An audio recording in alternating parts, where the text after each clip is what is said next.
A social entrepreneur. Really, it's just ordinary people that have seen a problem that isn't being fixed.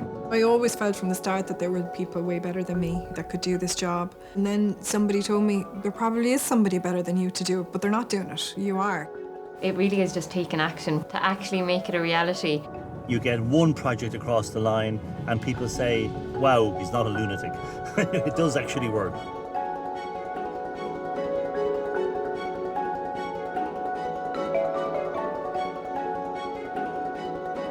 Across Ireland, there are people coming up with new ways to solve social problems. These people have a big idea, but they've also taken action, often at great personal sacrifice. In this series, we meet these social entrepreneurs and see the impact their work is having on countless people's lives. O'Coolon's A2-rated affordable houses are already home to 49 families. Having grown up in the flats in Ballymun, Kevin and Louise now own their own family home. This is Mummy's little shadow. We won't know ourselves now from Monday when she goes to school. One day I think I was on Facebook and one of the local councillors has put up a post about this development that was being launched. And I sent her a private message and she got back to me within a few minutes with the details and the contacts of you and Bill to get in touch. And sent them a quick email and they sent me back a questionnaire to see were we eligible. Lucky enough we were, and then within 2 days we had paid a deposit and secured our place. And I think then within 2 weeks we went to our first meeting and we actually got to see the plans and we got to pick out our house there and then and decide which property we wanted. We met when we were 15. Yeah, we've been together ever since. We both lived in the flats. At the time we were living in them, they were old, particularly the communal areas were very dirty, kind of run down. But at the same time, a lot of people miss their flats because the community was so close together. I lived in one of the 8-storey flats, so there was 8 stories and there was 4 flats on each storey. And everyone, I knew every person's name that lived in every single one of them flats. We'd be out to play, you couldn't get away with anything because any one of the mammies could look out of any of them flats and they would know you by name and they'd be like, Louise, what are you doing? Everybody reared everybody's kids. Everybody knew everybody's mammy and daddy. It was a real, close community. Yeah, that's what they're trying to do now in this development is build that kind of community again where all the neighbours know everybody. So even now, since we've moved in, there's still a lot, there will still be meetings, community meetings. They had a family day as well. They had a family day during the summer, a barbecue and family day. They had a bouncy castle for all the kids, for all the neighbours to get together. Yeah, this is our kitchen. A big, huge oven there then as well for cooking and entertaining. One of the things I always wanted, a range cooker. Yeah, this year was the first year we were able to have all the family over for Christmas dinner. We had 16 people here Christmas Day. Having our own space that we can relax and have time to ourselves, but then we can still have these big family gatherings and entertain people. We were renting, we were in the same house for 4 years. It still never felt like home because we couldn't even paint the walls. We didn't have Ellie at the time, we only had Caitlin, but we couldn't even paint Caitlin's bedroom pink. Would you want to show us upstairs and show us your bedroom? Yeah? She'd happily do that. She'd love to show everybody her new bedroom. The girls wanted to share a room at the moment. Yeah, the girls want to share. They're still young enough that they like each other's company at the minute. You love your new bedroom, don't you? You can have sleepovers as well with your friends. Yeah, before we moved in, we were living with family, so the 2 kids were sharing a bedroom with me and Kevin, so it's great that they have their own space. They can have all their toys, they have somewhere to come and play. Caitlin has somewhere to come and do her homework. This is our master bedroom. Also has an ensuite then as well. This, to be honest, was our only hope of ever buying a house in Dublin. It's just the way the market is at the moment. It's so tough for people trying to save as much as they can, and even with their good incomes, they're still not able to afford a house. So the cost of this house was 177,000 for an A2 energy rated house, brand new build, and as Louise said, we got to choose some of the finishes as well. There was just nothing else could compare to it in Dublin. A-rated energy, yeah. So I think it's A2. So I think we got our latest gas bill. It was only €56. It's crazy. And then even the electricity, because we have the solar panels on the roof. The electricity bills are so low. Our parents wouldn't have had that opportunity. Like, my mum and dad both grew up in Ballymun. All their lives, all they would know was renting, like from the local council. Like, their mums and dad would rent from the council, and then when they grew up, they rented a flat from the council. And Now our parents were great. Like, they tried to provide as much as they could for us. The situation we're in now, we're much more comfortable. with our bills and the mortgage being so low, like, we do have that bit of disposable income at the end of the month that we can afford to save, and like, we can take them on holidays. As the years go on, we'll have opportunities to give them the best that they deserve.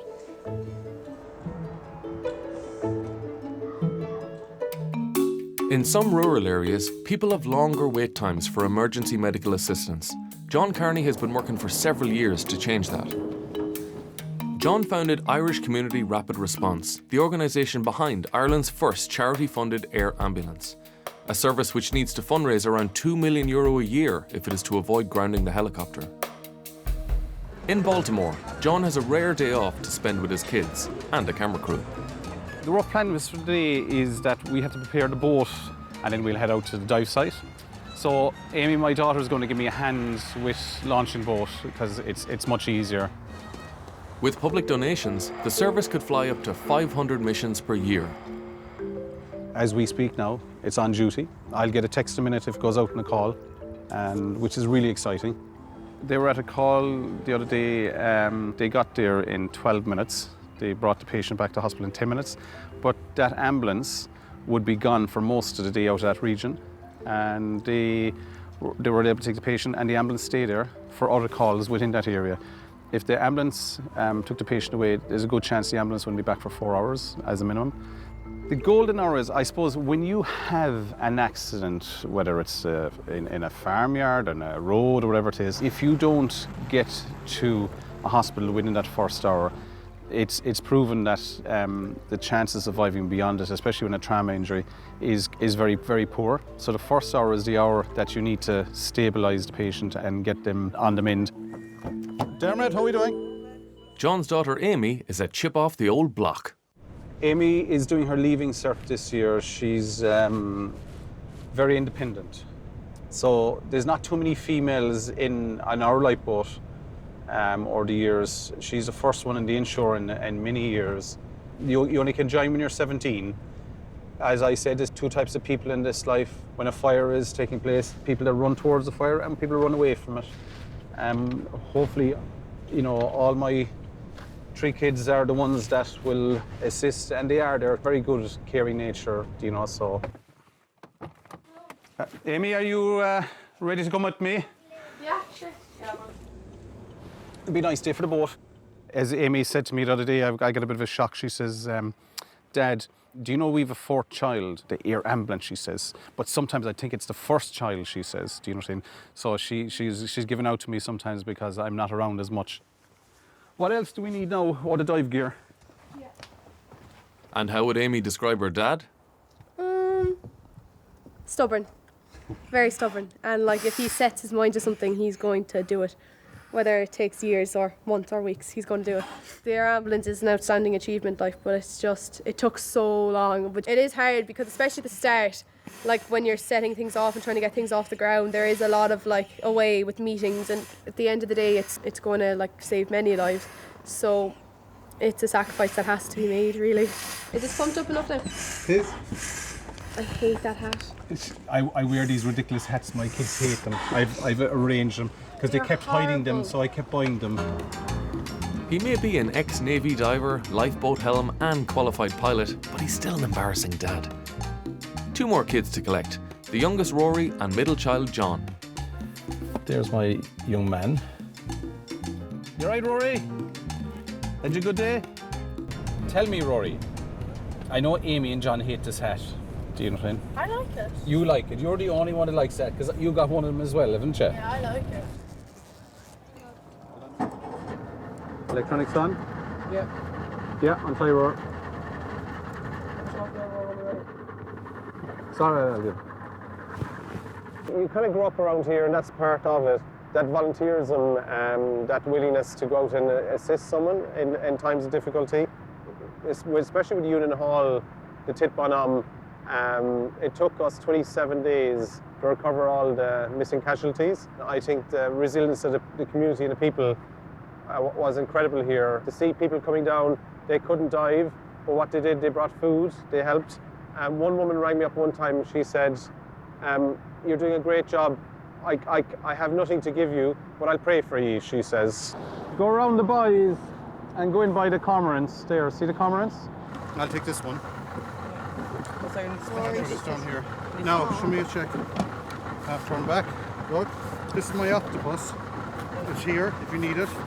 It's here.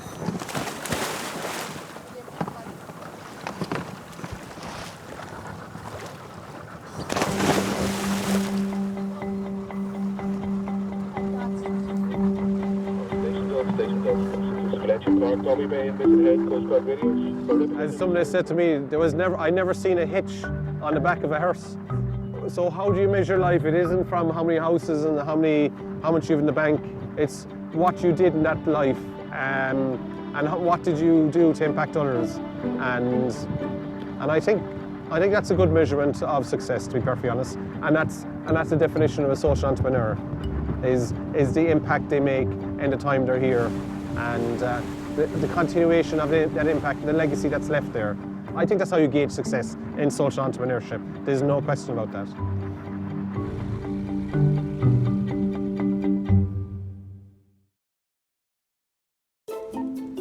In Dublin, it's time for the annual As I Am conference. The autism community, despite being quite a large community of people, bringing them together can be quite a challenge because, people have huge commitments, people have sensory challenges that they have to deal with. So it's really nice to have one opportunity every year to bring a cross-section of the community together, to share experiences, to discuss our work, and hopefully to push the conversation on to a next level. To facilitate their attendees' sensory needs, the teams have designed the event to be as accessible as possible.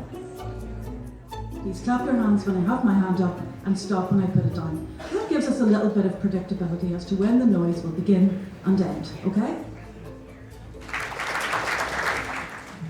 As I Am Ambassador Ben is giving a talk on his experience as an autistic student.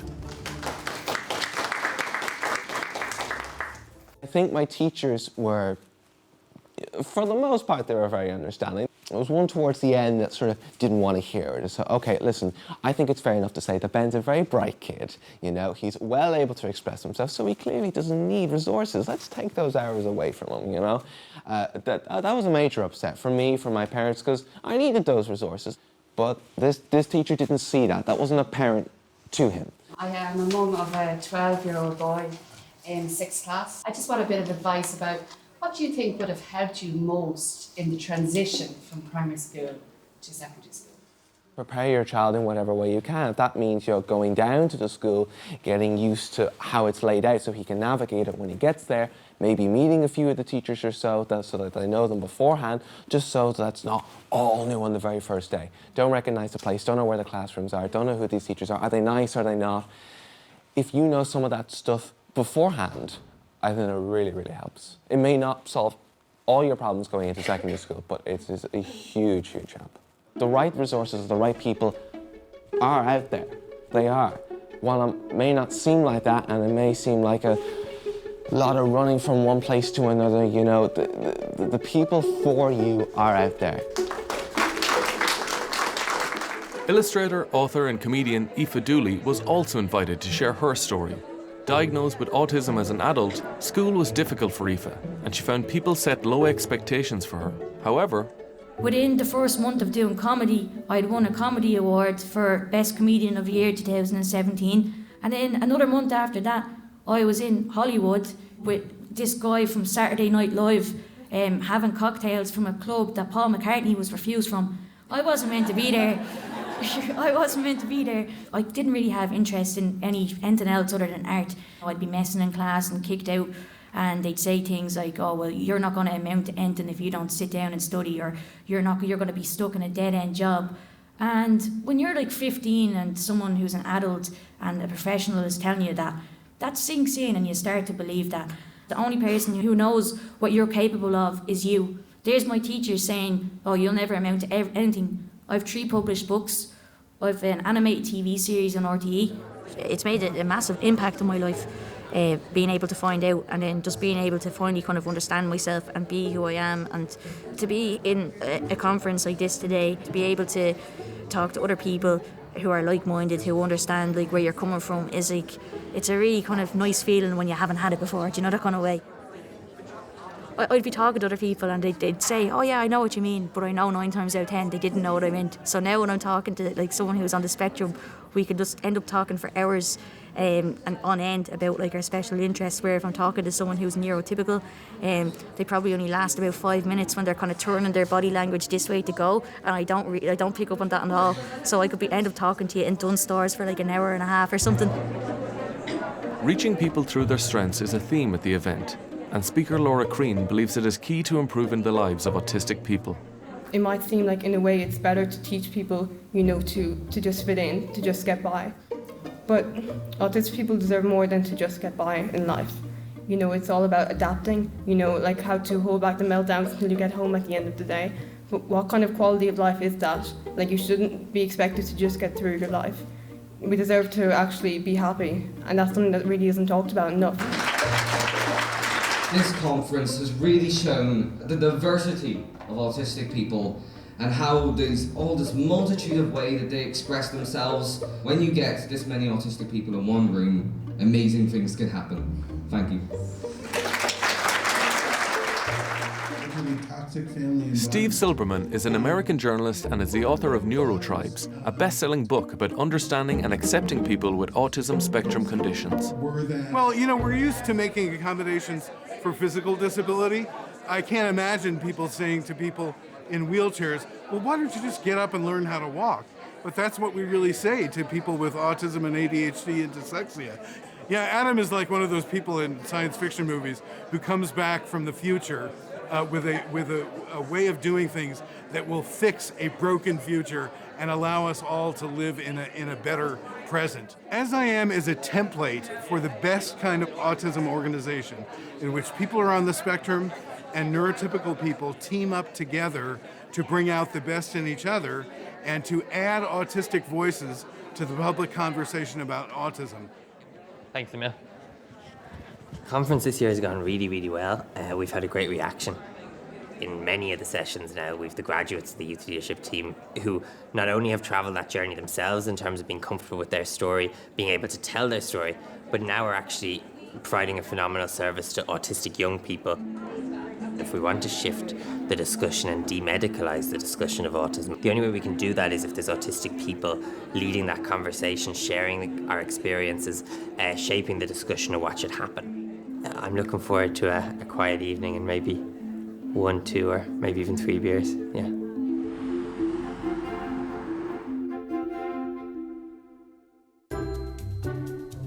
Elsewhere, Prepare Me founder Katrina is meeting Anya, a parent that has been using a personalised picture story to ease her son's fear of his first dentist visit. A picture story would explain who, what, where, when, and why of an event through pictures.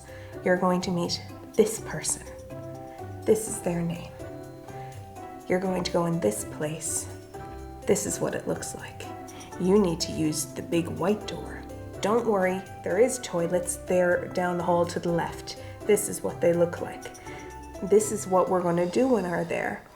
We figured out that we needed to go to the dentist. I saw the hint of a cavity and it was just like hiding behind the couch, terrified at the prospect of this. Because he just couldn't understand what would be required of him. You know what I mean? What would happen? What does he have to do? Is it going to hurt? So Anya had sent me pictures that she had taken of Mario in the actual Teddy. The favorite character in the actual dental practice that she would plan on taking her son to. And we used that alongside some of our own imagery to put together, I suppose, a set of instructions or details about what usually happens when you go to visit the dentist for a checkup, with a lot of the focus being on the fact that Mario had been there before and he was okay and he was going to tell your little boy about it. We sat him down and he's reading the book. He sees, oh, Mario's there. And he's reading what the words say, and it's like, that he needs to sit in the chair and that he has to open his mouth really wide. And to have the visuals and to know the dentist's name, to know what he has to do, having the picture story, it makes it a safe place. It's recognizable. It's like, going to Granny's house. I know what Granny's house looks like. I know who's going to be there. The impact of the picture story was immediately evident when they made it to the dentist's surgery. You would not believe. He hopped up on the seat, he sat down, he's chatting to her, he's opening his mouth, and it was like, no problem. And I'm trying to explain to the dentist and her assistant that this is huge.